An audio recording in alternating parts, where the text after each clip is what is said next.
사연자분이 보내주신 이야기 시작해볼게요. 안녕하세요. 저는 40대 후반의 여성입니다. 어릴 적에 사고로 아버지가 돌아가셔서 어머니와 살 길을 찾기 위해 안 해본 일이 없었습니다. 텃밭 농사 지은 것을 노점에서도 팔아보고 무안에서 양파도 따고 통영에 가서 굴 캐는 일도 하고 여기저기를 다니면서 중학교까지 먹고 살았습니다. 학교는 결석하면 안 되었기에 주로 방학 때 돈을 벌고 보통 때는 분식집 알바를 했고 엄마는 친구분의 도움으로 목욕탕 세신사로 일했습니다. 처음에는 엄마가 그 일을 한다는 게 사실 부끄럽기도 하고 그랬는데 먹고 사는 게 힘든데 저를 공부시키느라 그 일을 하시는 게 안쓰럽고 마음이 아팠습니다. 그런데 오래 일을 하다 보니 능숙해지기도 했고 단골 손님들도 많이 생겼습니다. 그렇게 저 중학교 졸업할 때까지는 엄마는 세신사를 하며 전 분식점 알바를 하며 그렇게 겨우 먹고 살 수 있었습니다. 그러던 중 제가 고등학교에 올라갈 무렵 엄마 친구분은 낯선 동네인 서울로 옮기신다며 저희더러 따라오라는 겁니다. 잠실에 허름한 재래식 목욕탕을 인수하셔서 리모델링을 하신 거죠. 그나마 다행인 건 목욕탕에 방이 있어서 저하고 엄마가 같이 살면서 일을 할 수 있다는 거였습니다. 예전에는 농가주택으로 개조한 컨테이너에서 살았었기 때문에 춥고 더웠는데 여기는 정말 시원하고 따뜻했어요. 그것만으로도 너무 행복했던 기억이 납니다. 사장님은 엄마 여고 동창이신데 저희 엄마 이름인 금자를 생각하면 눈물이 난다면서 정말 신세를 많이 졌다고 늘 고마워하셨어요. 전 잠실에 있는 고등학교를 다녔는데 사실 제 공부방 하나도 없는데 학교를 다니는 게 사치처럼 느껴졌습니다. 그래서 엄마에게 그냥 학교를 그만두고 싶다고 하자 절대 안 된다며 우시면서 어떻게든 이 고비를 넘기자며 힘을 내자고 저를 안아주시는 겁니다. 전 그런 엄마에게 미안해서라도 매일같이 열심히 공부를 했습니다.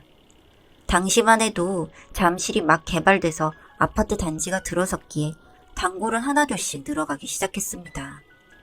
그때는 유명한 놀이공원 공사를 막 시작하고 석촌호수도 제대로 정비되기 전이어서 이곳저곳에 빈 땅이 있었죠.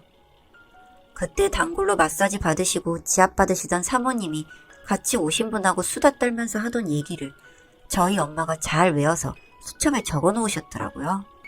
자동화기기 사용도 못하시던 시절이라 직접 은행에서 돈을 찾아서 당시에 복덕방이란 이름으로 알려진 중개업소를 찾아가 그 눈먼 땅을 계약하신 겁니다. 평당 몇만 원도 안 했으니 지금 생각하면 정말 헐값이었죠. 전 엄마가 뭘 그렇게 밤마다 수첩을 쓰시고 지도를 보시는지 궁금했습니다. 지금 생각해보면 아마도 그것들을 사고팔고 하시면서 조금이나마 시대 차익을 남기시는 것 같았어요. 그리고는 기차를 타고 고양시와 성남시의 땅을 또 조금씩 사들이는 것도 알게 되었습니다. 전 그저 엄마가 주시는 돈으로 도시락 싸서 학교 다니는 거라 자세히는 알지 못했어요. 그래도 성적은 그럭저럭 나와서 서울에 있는 대학을 합격했고 엄마가 학교 근처에 하숙집을 얻어주셨죠. 그렇게 시간이 흐르는 중에 엄마가 잠실 근처에 사두었던 땅은 대기업이 사들였고 엄청난 차익을 남기고 파셨습니다. 그리고 고양시와 성남시에 사둔 논밭은 일산과 분당이라는 일기 신도시 계획이 발표나면서 30배로 불어났고요. 그제서야 엄마는 일하는 목욕탕 근처에 13평 아파트를 하나 장만하셨어요. 저희는 정말 처음으로 집다운 집을 가지게 된 거였습니다. 온수도 나와서 마음대로 샤워도 할 수 있고 등기 권리증이라는 것도 처음 봤어요.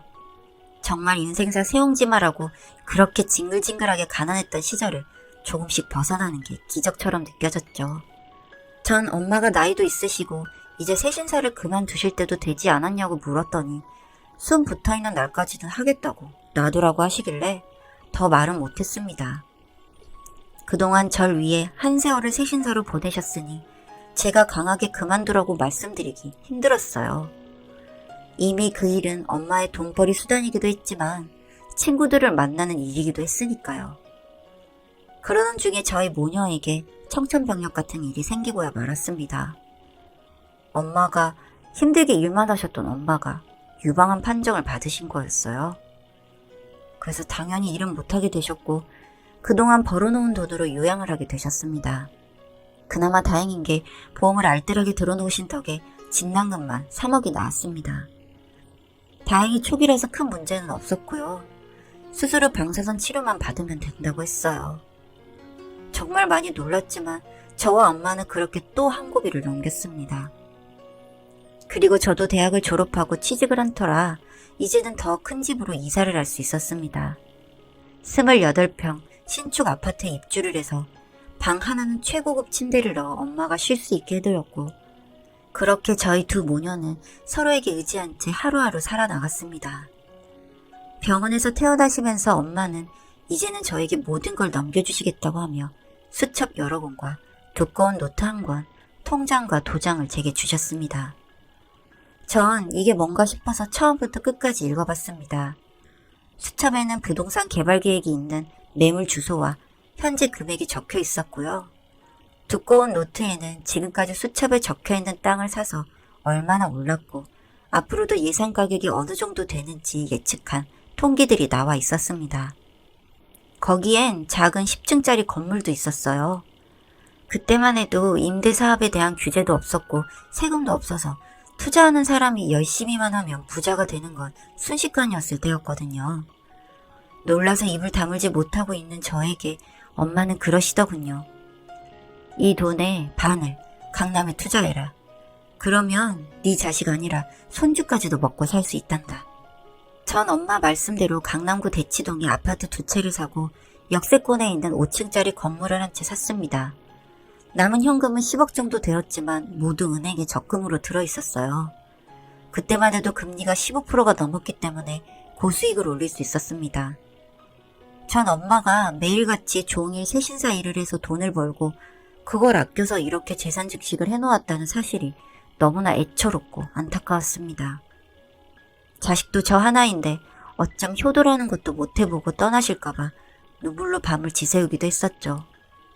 엄마를 좀 더 잘 모시고 싶었던 저는 전공이 보건행정학이었고 근무하는 곳은 병원이었는데 집 근처 대학병원으로 직장을 옮겼습니다.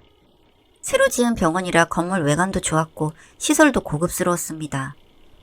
엄마는 계속 정기검진을 받아야 해서 제가 다니는 병원으로 옮기셨죠. 다행히 큰 문제는 없었고 전이 되지 않도록 조심해야 한다는 말을 들었습니다. 그러다가 우연히 병원 내에서 다른 과 전공의 선생님과 연애를 하게 되었습니다. 직장을 옮기면서 제 인연을 만나게 된 거였죠. 엄마가 제 연애 소식에 얼마나 기뻐하셨는지 모르겠습니다. 그렇게 저희 둘은 연애를 하게 되었지만 남친 집안의 반대에 부딪혔습니다. 뭐 의사 아들이었으니 어느 정도는 예상은 했었죠. 게다가 전 외모도 평범했고 집안도 작은 아파트 하나에 홀어머니와 사는 소녀 가장으로만 보였을 테니까요. 그래도 엄마나 저나 그런 반대 따위에 인생 포기할 사람은 아니었고 일단 사귀어나 보자 생각하고 1년 넘게 연애를 이어갔습니다. 남친은 진심이었고 저에게 결혼을 하자고 프로포즈를 했어요. 저희 집에 먼저 인사를 왔고요.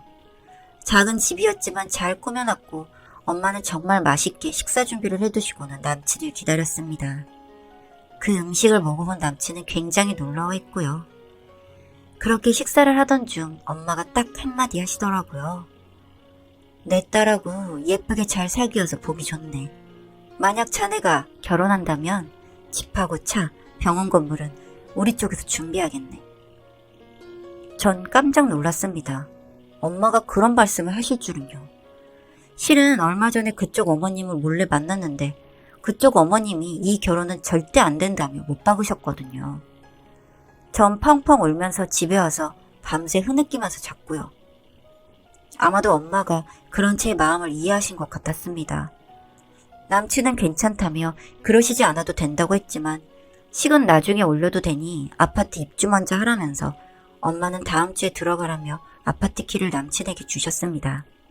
저도 퇴근하고 엄마하고 제 신혼집 구경을 처음 했는데 33평 강남 아파트에 고급스러운 인테리어와 가구로 채워진 집이 너무 마음에 쏙 들었습니다. 솔직히 저희 형편에서는 과하다 생각했지만 그래도 기뻤습니다. 남친도 그 다음날 와보고 굉장히 놀라는 눈치였고요. 그렇게 병원 건물 등기 권리증까지 보여주니 입을 못 다물더군요. 그리고 당연히 그쪽 집안의 얘기는 다 들어갔고 굉장히 놀라면서 결혼을 허락하겠다고 하시더군요. 그리고 그렇게 제 결혼을 서두르던 엄마는 얼마 뒤에 세상을 떠나셨습니다. 엄마는 저에게 많은 것을 남겨주고 싶어 본인이 재발했고 온몸에 전이가 되었다는 사실을 계속 숨겨오셨던 거였습니다. 자신이 떠나도 절 지켜줄 수 있는 남편을 만들어 놓고 시댁에서도 절대 부모 없다고 함부로 할 수 없는 재력까지 제게 주고는 그렇게 떠나셨어요. 엄마가 마지막에 저에게 하셨던 말을 잊지 못합니다. 은혜야, 세상 사람들 맨몸뚱이에 때를 밀어가면서 엄마가 생각한 게 뭔 줄 아니? 이 사람들 몸을 내가 깨끗하게 해주는 만큼 그 복은 다 우리 딸에게 갔으면 좋겠다고 생각했었다. 그래서 아무리 일이 많아도 나는 힘들지가 않았어. 참 신기했다. 어디서 그런 힘이 나왔는지. 그렇게 이 세상 모든 때는 엄마가 다 가지고 가버릴 테니 너는 앞으로 좋은 것만 보고 내가 열심히 쌓아놓은 복을 네가 다 누리며 살길 바란다.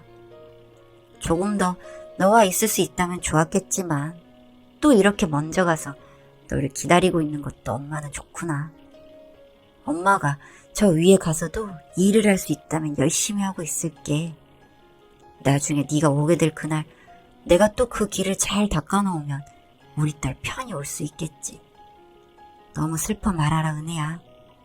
어려서부터 고생만 하다 큰 내 아가야.